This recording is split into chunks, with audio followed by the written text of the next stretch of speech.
구독과 좋아요는 사랑입니다. 여러분 반갑습니다. 서목사의 말씀 창고의 서목사입니다. 오늘도 시청해 주셔서 감사합니다. 오늘은 요한복음 19장 14절에서 22절 말씀입니다. 예수님께서 십자가에 달려 돌아가시는 장면이 계속해서 기록되어 있습니다. 사실 예수님께서 십자가에 달려 돌아가시는 장면이 신약성경 사복음서에 매우 많은 부분을 차지하고 있습니다. 예수님의 탄생보다 예수님의 죽음이 더 많이 기록되어 있는 것은 주님께서 이 땅에 십자가를 지기 위해 오셨음을 우리에게 알려주기 위함입니다. 또한 그 십자가의 현장 가운데 사람들이 보이는 죄성이 얼마나 잔혹하고 끔찍한 것인지를 우리에게 보여주심으로 말미암아 이와 같은 죄인들을 주님께서 구원하시는 놀라운 사랑을 보여주시는 역설적인 현장이기도 합니다. 오늘 말씀도 그와 같은 내용이 기록되어 있습니다. 오늘 이 말씀을 통하여서 우리에게 주시는 하나님의 마음을 함께 묵상해 보기를 원합니다. 14절부터 말씀입니다. 이날은 6월절의 예비일이었고 시간은 낮 12시쯤이었습니다. 빌라도가 유대 사람들에게 말했습니다. 보라, 너희들의 왕이다. 그러자 그들이 소리쳤습니다. 없애버리시오, 없애버리시오. 십자가에 못 박으시오. 빌라도가 그들에게 물었습니다. 너희들의 왕을 십자가에 못 박으란 말이냐? 대제사장들이 대답했습니다. 우리에게는 가이사 말고는 다른 왕이 없습니다. 예수님께서 재판을 받으십니다. 빌라도는 유대 사람들에게 이야기를 합니다. 보라, 너희들의 왕이다 라고 말입니다. 빌라도는 왜 이렇게 이야기를 합니까? 그것은 조롱하는 말이었고 동시에 그들이 빌라도에게 요구하는 그 요구가 마음에 들지 않았기 때문입니다. 비웃는 말이었고 유대인들을 자극하는 말이었습니다. 그래서 유대인들은 이렇게 이야기를 합니다. 없애버리시오, 없애버리시오 라고 말입니다. 15절에 이렇게 기록되어 있습니다. 그러자 그들이 소리쳤습니다. 없애버리시오, 없애버리시오. 십자가에 못 박으시오. 빌라도가 그들에게 물었습니다. 너희들의 왕을 십자가에 못 박으란 말이냐? 대제사장들이 대답했습니다. 우리에게는 가이사 말고는 다른 왕이 없습니다. 여러분, 이 한 구절에 모순되는 내용들이 많이 드러납니다. 유대인들이 그렇게도 기다렸던 메시아, 그 메시아를 하나님께서 보내주셨음에도 불구하고 그들은 십자가에 못 박으라고 이야기를 합니다. 단순히 십자가에 못 박으라는 것이 아니라 없애버리라고 이야기를 합니다. 완전히 존재를 무시하고 모욕하는 내용입니다. 빌라도는 다시 한번 물어봅니다. 너희들의 왕을 십자가에 못 박으란 말이냐? 오히려 이방인인 빌라도가 예수님이 어떤 분인지를 더 잘 아는 것처럼 이야기를 합니다. 그런데 하나님의 말씀을 잘 아는 대제사장들은 어떻게 대답합니까? 우리에게는 가이사 말고는 다른 왕이 없다고 이야기를 합니다. 하나님만을 섬겨야만 하는 대제사장들이 로마의 황제인 가이사를 왕으로 여기고 섬기고 있습니다. 여러분, 이와 같은 일들이 예수님 당시에 일어났던 일입니다. 또한 우리가 살고 있는 이 시대에도 우리가 살아왔던 역사 가운데도 계속해서 반복되는 내용이기도 합니다.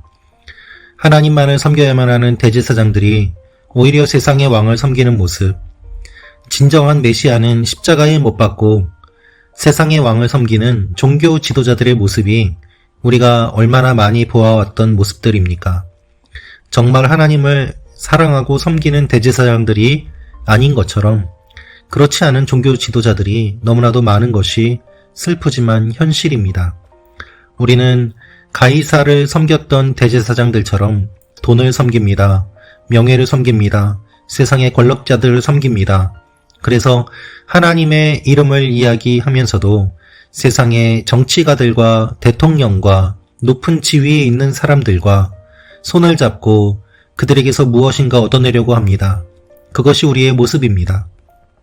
오히려 빌라도가 너희들의 왕이라고 이야기를 할 정도로 바르게 판단하고 있고 종교 지도자들이 바르게 분별하지 못하는 것이 오늘 말씀을 통해서 우리가 볼 수 있는 내용들입니다.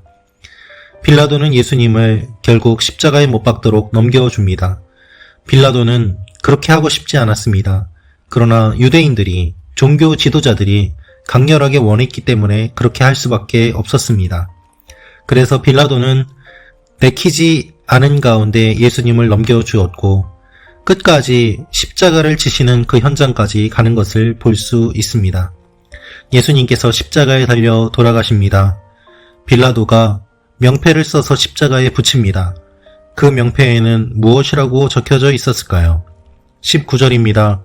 빌라도는 또한 명패도 써서 십자가 위에 붙였습니다. 그 명패에는 유대 사람의 왕 나사렛 예수라고 씌어 있었습니다. 여러분, 그렇습니다. 빌라도가 유대 사람의 왕 나사렛 예수라고 쓰었습니다.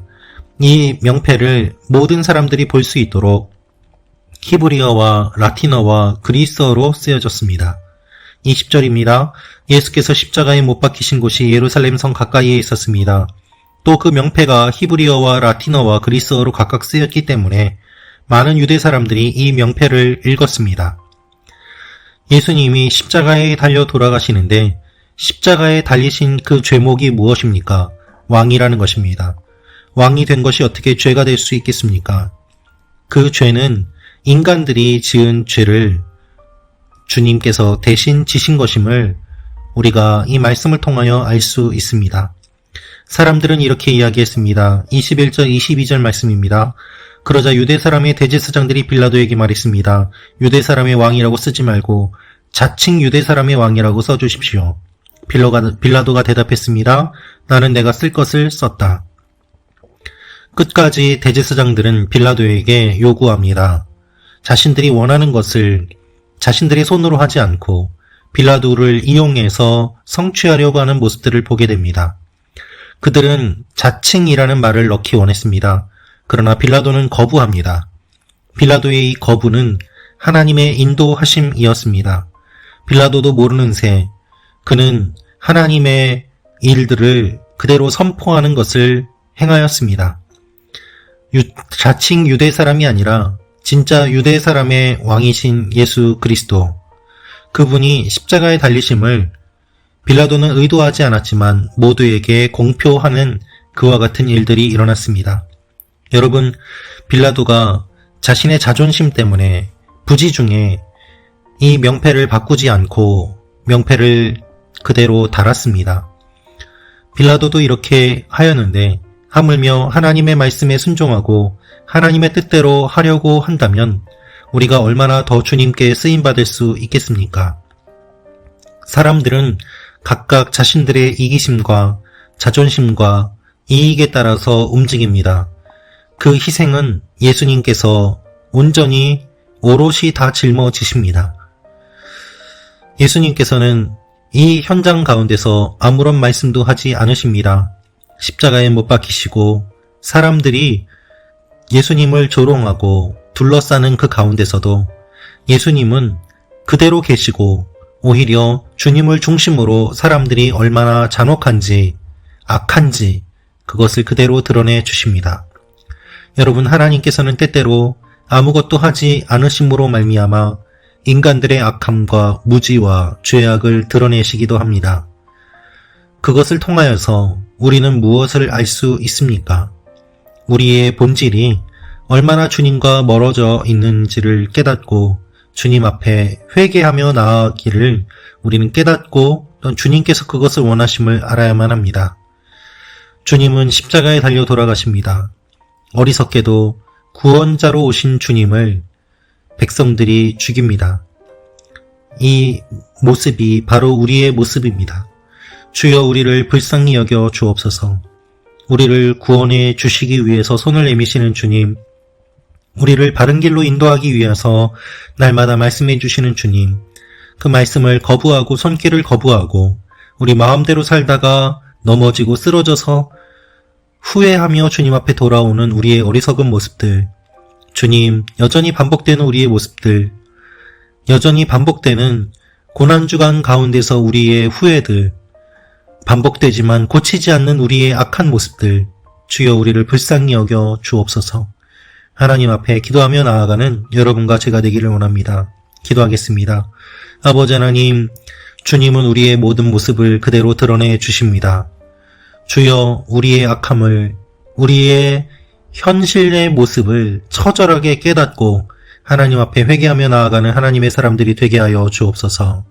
말씀 참고 가족 여러분 한 분 한 분이 하나님 앞에 나아가는, 십자가 앞에 나아가는 그와 같은 일들이 일어나게 하여 주옵소서.